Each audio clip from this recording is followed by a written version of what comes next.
Okey, Assalamualaikum tuan-tuan. Sekarang saya berada di lokasi Scout Day Out tahun 2025. Ini adalah entrance utama lokasi program kita. Di depan globe ni kita akan ada buka satu booth untuk pendaftaran di belah sini. Jadi tuan-tuan boleh masuk terus ke kawasan ini untuk buat pendaftaran. Okay, ini pula adalah kawasan drop off point untuk drop off peserta-peserta di hadapan pintu pagar Zoo Teruntung ni. Di sebelah sini adalah parking.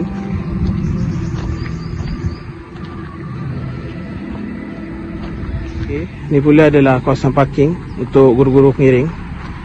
Depan sikit je daripada entrance tadi, entrance Zoo Teruntung tu. Tapi untuk yang menaiki bas, bas perlu U-turn dulu di sebelah sini, baru boleh drop off pelajar.